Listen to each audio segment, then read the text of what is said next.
सांगलं मुखी अमृताची वाणी, त्यांची वाणी कशी आहे? अमृताची वाणी, अमृताची वाणी, मधुरा वाणी मोठी.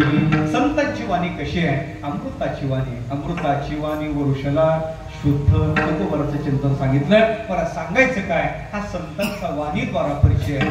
कधी व्यक्तीचा परिचय त्याच्या वाणीद्वारा होतो, कधी व्यक्तीचा परिचय त्याच्या अस्तित्वानं, अस्तित्वानं ज्या अर्थी आहे ना, हा व्यक्ती आहे, काम बिघडलं तो असला पाहिजे बरं का, त्याच्याशिवाय ते काम बिघडलं म्हणजे कधी कधी निश्चित व्यक्तीच्या अस्तित्वानं. त्याचं उदाहरण देतो, भजन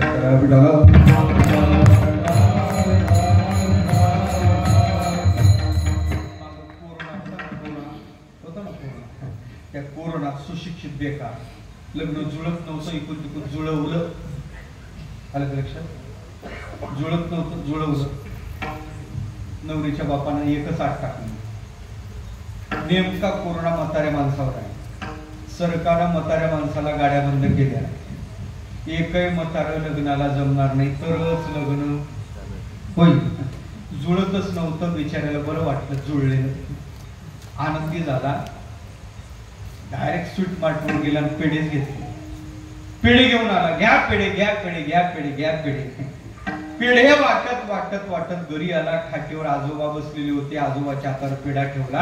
आजोबाने विचारलं, बाळ पेढाच कशाचा रे? म्हणे आजोबा माझं लग्न जुळलं. म्हातारा म्हणे बरं झालं बापा, मरायला मोकळा झाला. म्हणजे अरे म्हणे कोरोना होऊन लोक पटापट चालले, कधी माझा नंबर लागल मला सांगायचं मत नाही. एकच चिंता होती, नाताचं तेवढं राहिलं. एकदा उघड्या डोळ्यांनी नाताचं लग्न पाहिलं, हाताने अक्षदा डोक्यावर टाकील, उद्या गेलो तरी काही हरकत नाही असा विचार होता. बरं झालं म्हणे तुझं लग्न जुळलं. एकदा उघड्या डोळ्याने लग्न पाहिल, अक्षदा तुझ्या डोक्यावर टाकील, मग गेलो तरी काही हरकत. ते म्हणे आजोबा लग्नाला यायला जमायचं का? म्हणे सरकारने नेमक्या म्हाताऱ्यासाठी गाड्या बंद केल्या. माहिती आहे तुम्हाला, मागं गाड्या कोणाला बंद होत्या? ज्येष्ठ नागरिकांसाठी सर कोरोनात बंद होतं सगळं. म्हणजे नेमका कोरोना त्याच्यावर दुसरी लाट. मग लग्नाला जमायचं नाही. म्हातार म्हणे मला माहित नाही येणार म्हणजे येणार, त्याच्यासाठी तितके दिवस थांबलो. आपण आजोबा तुम्ही जर लग्नाला आले तर लग्न होणार नाही. नवरीच्या बापाने आग टाकली, कोरोना म्हाताऱ्यावर. एकही म्हातार लग्नाला दिसलं तरी लग्न मोडल म्हणून लहरी आहे, तुम्हाला यायला जमायचं नाही. म्हातार म्हणे नाही मला माहित नाही, येणार म्हणजे येणार. म्हातारा हाताला पेटलं. बरं जास्त ताणाय जमत नव्हतं. जास्त ताणलं तर म्हातारा 7 बाऱ्यावर नाव चढवत नव्हतं, आणखीन त्याच्याच नावे होत. काय करा मोठा प्रश्न पडला, काय करावं काय करावं काय करावं मोठा प्रश्न पडला. आणि शेवटी रातभर विचारायला झोप लागली. सकाळी मित्र भेटला, म्हणे काय रे बाबा काय चिंता? तर म्हणे काय सांगायचं मित्रा, अरे इतकी दिवस जुळत नव्हतं म्हणून चिंता होती, आता जुळलं तरी चिंता. म्हणजे आता कशी चिंता? म्हणजे नवरीचा बाप लहरी आहे, त्याने आग टाकली, म्हातारं लग्नाला दिसलं तर लग्न होणार, आणि आमचं म्हातारा हट्टाला पेटलं, आता काय करावं? म्हणे काही नाही, आपण म्हाताऱ्याला सांगायचं. दोघे जण आले म्हणे आजोबा राम राम जय हरी. म्हणे आजोबा काय बरं आहे ना? म्हणे बरं आहे. नाताचं लग्न जुळलं? हो तर लग्नाला येणार, अक्षदा टाकील आणि मग जाईल. तिने आजोबा पण तुम्ही लग्नाला तर लग्न होणार नाही ना? ते मला माहित नाही, येणार म्हणजे येणार. आपण तुम्ही दिसले तर लग्न होणार नाही ना? तुम्हाला नाताचं लग्न हो वाटते ना?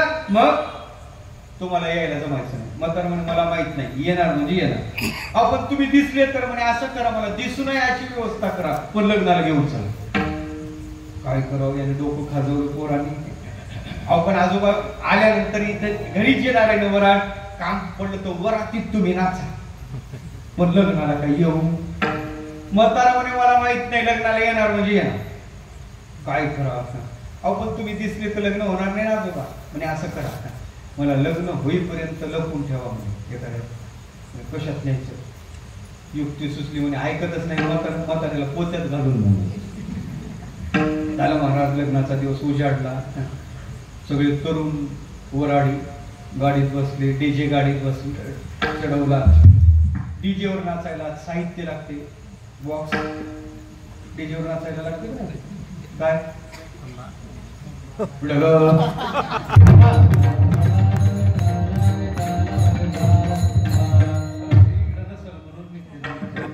बॉक्स आंब्याचे ते बॉक्स गाडीत चढले महाराज. म्हाताऱ्याला पोत्यात बांधून ते पोते टाकलं, म्हातारा टाकलं पोत्यात. तिथं वराड गेलं लग्नाच्या गावी, नवरीच्या गावी. आमच्याकडे तिथं जिथं उतरते त्याला जानोसा म्हणतात, बरोबर आहे ना. जानोसावर ते वराड उतरलं, डीजे खाली उतरला, तरुण ते बॉक्स खाली उतरले, बॉक्स घेऊन तरुण बाजूबाजूला झाले, सगळे तरुण तर होऊन आले, तरुण तर होऊन आले. डीजे चालू झाला आणि तरुण नाचू लागले. डीजेवर तरुण नाचतात. म्हाताऱ्याची व्यवस्था पोत्यातच केली होती, तिथंच ठेवली होती. म्हातारा पोत्यातच नाचू लागले. सगळं वातावरण फार आनंदाचं वातावरण. तेवढ्यात नवरीच्या इकडला एक जण आला. त्याने पाहिलं सगळ्यांनी लावलेली दिसते, नवरदेवासह त्याने थोडी लावली होती. सगळे नाचतात. हे पाहिलं, वातावरण पाहिल्याबरोबर ते नवरीच्या बापाच्या कानाला लागायला गेला. आवडले काय सगळे पेताडन अशा गावात अशा घरात पोरगी देतात, त्याच्यापेक्षा तिचं जीवन उद्ध्वस्त करण्यापेक्षा विहिरीत लुटलेली बरी ना. नवरीचा बाप आधीच हलक्या कानाचा होता, त्याने ते ऐकलं. मग म्हणजे जमलं तर लग्न मोडा म्हणजे आधीच आपण एक आठ टाकून ठेवली. म्हातारं जर असेल तर लग्न मोडणार आहे. एका निरप्याला सांगितलं, जागेवर पाहून तपासून ये. म्हातारा आहे का? त्यांनी सगळं तपासलं. देवा एकही म्हातारा नाही, एकही म्हातारा नाही. त्यांनी एकही म्हातारा नाही म्हणजे अशी आठ टाका जेणेकरून लग्न मोडलं पाहिजे. काय आठ टाकायची, काय आठ टाकायची? त्याच्या गावात अशी नदी होती, वाहती नदी. पावसाळा चांगला झालेला, चांगली वाहणारी, वर धरण होतं, डॅम होता, डॅम मधून पाणी सोडलेलं आणि वाहती नदी चांगली. त्याच्यात त्यानं एकच आठ टाकली. निरप्याजवळ निरोप दिला म्हणे, त्यांना सांगा लग्न मंडपात तरच यायचे म्हणे, नवरदेवाला घेऊन तरच लग्न होईल. आमच्या गावची नदी गावरान तुपानं, लोणकडे तुपानं वाहती करणं शक्य झालं तरच आमची पोरगी तुम्हाला देऊ, नाही तर लग्न मोडलं म्हणून समजा. निरप्यानं निरोप आणला, नवरदेवाच्या कानात सांगितला. त्याची जेवढी चढली होती त्याची उतरली. ते गार पडलं. त्याच्यासोबत ते 4 असतात, काय म्हणतात तुमच्याकडे त्याला? ते 4 जण असतात ना, गोंडोला. नवीन नाव कळलं का? आमच्याकडे तिकडे काही भागात त्याला सोपोण्या म्हणतात, काही भागात त्याला लांडगा म्हणतात. वेगळे नाव आहे. सोकला म्हणून सोपोण्या, सोपूनच असतो ते खाण्यासाठी. लांडग्यासारखा टपूनच असतो, त्याला लांडगा म्हणतात. तुमचं काय म्हणतात? कंडोला. बरं, नवीन मला लिहून घ्यावं लागेल, पाठ करावं लागेल.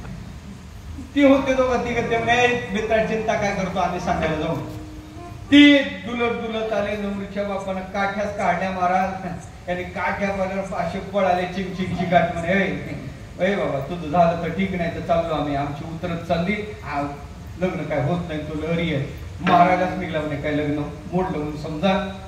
अर्धा तास, 1 तास, 1.5 तास विचार केला. असे लग्न मोडलं, तसे लोक वेळ कशाला घालता. गाड्या काढा घराच्या दिशेने. गाड्या वळवल्या, गाड्यात बसले, डीजे गाडीत भरला.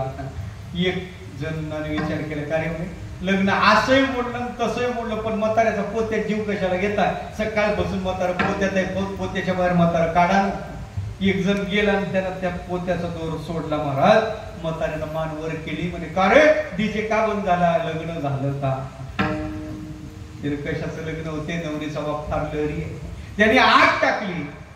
आमच्या गावची नदी गावरान तुपानं वाहती करणं शक्य झालं तरच आमची पोरगी तुम्हाला देऊ, नाही तर लग्न मोडलं म्हणून समजा. मग अवने आजोबा खायला तूप भेटन एवढं तूप आणायचं कुठं नदी वाहती करायला? मग म्हणे लग्न मोडलं, घराच्या दिशेनं वराड निघलं म्हणून तुम्हाला पोत्यातून बाहेर काढलं. म्हातारा म्हणे, काय रे तुम्हाला काही डोके काय आखली आहेत तुम्हाला? तरुण विचारातच पडले. म्हणजे काय म्हणता आजोबा? अरे म्हणे एवढ्या शुल्लक कारणाने कुठं लग्न मोडायचे असतात का? ऐकत आहे तुम्ही? कोण म्हणते? ते म्हातारा म्हणते. एवढ्या शुल्लक अटीवर, शुल्लक कारण कुठं लग्न मोडायचे असतात का? नाही आजोबा, लोटकडे तुपानं नदी वाहती करायची म्हणे विचाराने आटच काय टाकली. आमच्या लग्नाच्या वेळी फार मोठी मोठी आटी राहायच्या, त्याला बिचाराने शुल्लक आट टाकली. अरे आजोबा, तुपानं नदी वाहती करायची, तुपानं पाण्यानं नाही. ते म्हणे बिचाऱ्याने आटच काय टाकली. पोराने पहिले म्हातारं तपासलं, म्हाताऱ्याची उतरली काय. म्हाताऱ्याच्या जवळ गेले, आजोबा तुपानं नदी. मग म्हणे आग इतकी साधी टाकली. कोणाला निरोप? म्हणे निरप्याखाली. म्हणे बोलवा त्याला निरोप. म्हणे आपला निरोप त्याच्या जवळ द्या. म्हणे काय निरोप आहे? म्हाताऱ्यानं सांगितलं, त्याला सांगा, नवरीच्या बापाला सांगा, आम्ही येते वेळेस सोबत तुपाचे टँकर घेऊन आलो, पण तुमच्या नदीत पाणी फार आहे, पहिले नदी कोरडी करून द्या, मग तूप सोडणं चालू. काय? पहिले नदी कोरडी करून द्या, मग तूप सोडणं चालू करू. निरप्यानं निरोप येऊन नवरीच्या बापाला सांगितला. नवरीचा बाप त्या निरप्याला विचारू लागला, का रे तुम्ही शोध घेतला, त्यात एकही म्हातारं नाही? म्हणे हो, आम्ही पाहिलं, एकही म्हातारं नाही. ते नवरीचा बाप म्हणे तुम्ही व्यवस्थित शोध घेतला नाही, त्यात एक तरी म्हातारी, एक तरी. कारण उन्हानं पिकले त्याची बुद्धी एवढी चालत नाही, अनुभवानंच पिकलेलं पाहिजे. आणि मग शोध घेतल्यावर म्हातारं सापडलं. कशा सापडलं? पोत्यात सापडलं. मला विचारायच्या देवा, म्हाताऱ्याचा परिचय झाला, पण कशानं झाला? त्याच्या अस्तित्वानं. कधी कधी व्यक्तीचा परिचय त्याच्या अस्तित्वानं होतो, तसं कधी कधी साधूचा परिचय त्याच्या अस्तित्वानं. साधूचा परिचय अस्तित्वानं होतो. तुकोबा म्हणतात, जिथं साधूची वस्ती होते ना, तिथं पुण्याचं पीक येते आणि पापाचा नाश होतो. जेथे वसती हरीचे दास, पुण्य पिके पापा नाश. साधूचा अस्तित्वानं परिचय. कधी कधी साधूचा परिचय वाणीद्वारा, कधी साधूचा परिचय अस्तित्वाद्वारा, कधी साधूचा परिचय त्याच्या कार्यद्वारा. आता ते घड्याळ पुढे जात आहे, बाकीचे परिचय येत नाही. अभंगाकडे यायचं, ताकापुरतं रामन पुढे निघायचं एवढं. वेगवेगळे परिचय, पण खरा साधूचा परिचय जर कोणता असेल तर साधूचा वास्तव परिचय स्वरूपातून. साधूचा वास्तव परिचय त्याच्या स्वरूपातून होणारा परिचय. आणि साधूचा स्वरूपाचा परिचय काय असेल तर अभंगाच्या पहिल्या चरणात महाराज तो परिचय.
यांचा वास्तव परिचय काय, त्यांचं स्वरूप काय मला सांगतात. देवते संत, देवते संत. संत कोण आहे?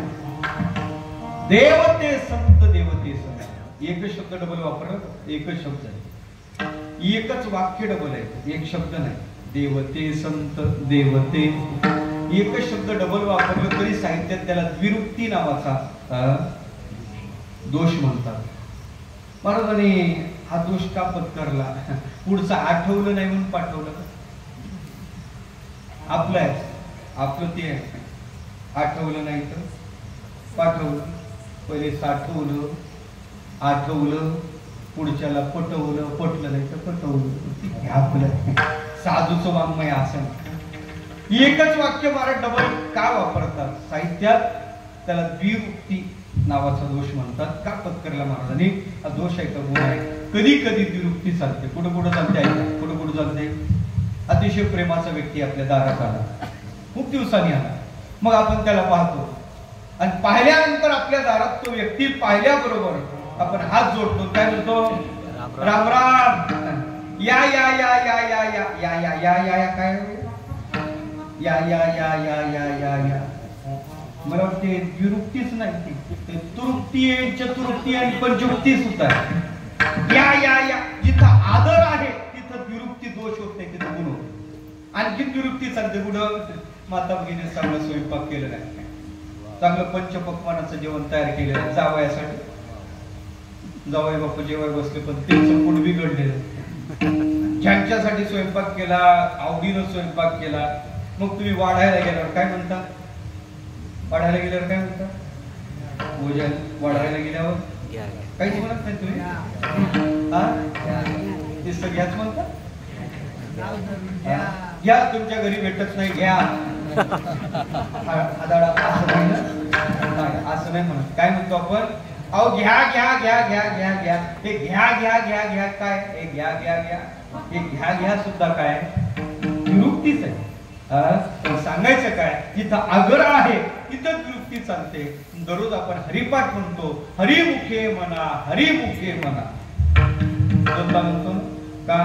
का ऐका का? त्याचं उत्तर आहे का? हरिपाठातला सिद्धांत आहे, सिद्धांतात द्विरुक्ती चालते. आग्रहात, आदरात आणि सिद्धांतात द्विरुक्ती चालते. या तिन्ही कारणांनी महाराज इथं द्विरुक्ती वापरली. काय? संतांच्या विषयी तुकोबराच्या अंतकरणात परम आदर आहे म्हणून देवते संत देवते संत. तुम्ही आम्ही संतांची साधना देव म्हणून करावी हा आग्रह तुकोबराचा आहे म्हणून देवते संत देवते संत. आणि अभंगातला सिद्धांत आहे देव आणि संत एक आहेत पण देवते संत देवते संत. द्विरुक्तीनं विचार मांडतात मला. देवते संत, देव आणि संत एक आहे, देव आणि संत एक आहे. महाराज कसं काही एक आहे? आमच्या इथंच मंदिर आहे, देवाची मूर्ती वेगळी, संताच्या मूर्त्या मग एक कसं काय?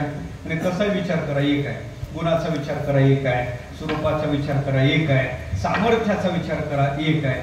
गुणाचा विचार कशाला म्हणतात थोडक्यात सांगतो. त्याला साहित्यात त्याला गौणी वृत्ती म्हणतात. कशाला म्हणतात गौणी वृत्ती? एखादा व्यक्ती असतो, लोक सांगतात आमच्या गावातला वाघ आहे, म्हणतात नाही एखाद्याला वाघ म्हणतात ना, पण ते गावातलं बरं का, जंगलात नाही सोडायचं. आणि असतो ना एखादा वाघच असतो, लग्नाच्या आधी वाघ, लग्न झाल्यावर वाघ, लग्नाच्या आधी मोकाट वाघ, लग्न झाल्यावर देवी त्याच्या मानगुटीवर असा देवीच्या ताब्यातला वाघ. एखाद्याला वाघ म्हणलं म्हणजे वाघासारखं त्याचं शरीर नाही, मग त्याला वाघ का म्हणतात? उत्तर एवढंच आहे, वाघासारखे त्याचे गुण, शौर्य क्रूर्य त्याच्या ठिकाणी पाहायला सापडते पण त्याला वाघ म्हणतात. आणखीन सोपं सांगू का? पूर्वीचा काळ कोरोना घ्या ना. कोरोना तुम्ही म्हणाल महाराज कोरोना तुमच्यावर जास्त बितलेला दिसतो. कोरोना कोरोना होता ना, चांगला होता ना कोरोना? कोरोना चांगला होता ना? नव्हतं चांगलं? चांगल्या गोष्टी शिकवल्या तर कोरोनाने. पहिली चांगली गोष्ट शिकवली कोरोनाने, आपुले कोणीच. बरोबर आहे ना? किती जवळ आला तरी घरात घेतलं नाही मला. दुसऱ्याचं जाऊन ते आप भीती माझं सांगतो तुम्हाला.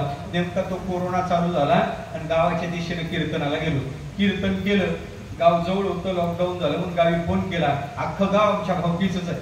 फोन केला, सरपंच आहे आमचा, पोलीस पाटील आहे आमचा, हॅलो गावाकडे येत आहे. पहिला पेशंट पुण्यात सापडला होता आणि महाराज आळंदीतून आलेले. त्यांना लक्षात आलं महाराज आळंदी रिटर्न होत आहे. तितक्या रात्री त्यांनी गावात मीटिंग घेतली, मला फोन केला, म्हणजे महाराज तुम्हाला एकच विनंती आहे, तुम्ही गावात येऊ नका, तुमची व्यवस्था आम्ही शेतात आंब्याखाली केली जिवंतपणे. तेव्हापासून मला एक वाक्य लक्षात आलं, आमची माती आमची माणसं. काय ऐकत होतो महाराज परमेश्वर महाराज, पण खरं वाक्य तेव्हा लक्षात आलं, आमची माती आमची माणसं. आलं का लक्षात? कोरोना वाईट होता आणि कोरोना दुसरी एक चांगली गोष्ट शिकवली, कमी लोकात लग्न होऊ शकते. कोणी शिकवलं?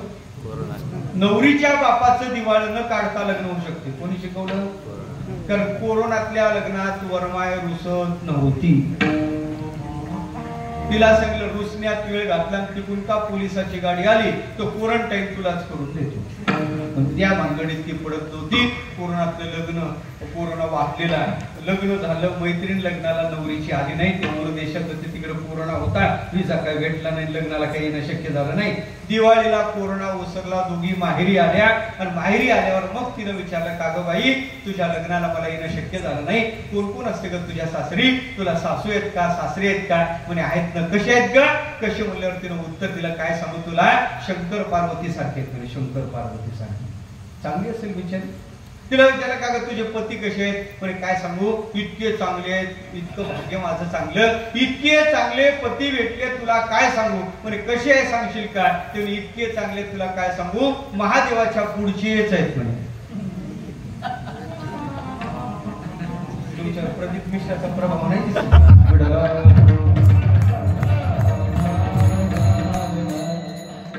गावात महादेवाचं मंदिर नाही का? आहे ना. तो महादेवाच्या पुढे काय असते? नंदी बैल. मी बाहेर आहे जरा, असं मला ऐकायला कमी. काय असते? नंदी बैल.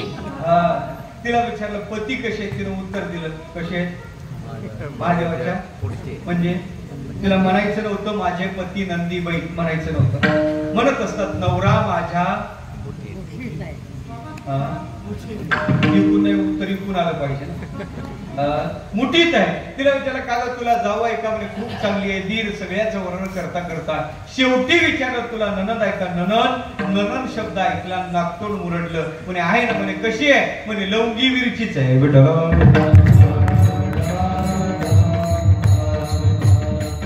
नंदेचं नाव लवंगी मिरची पाहिजे.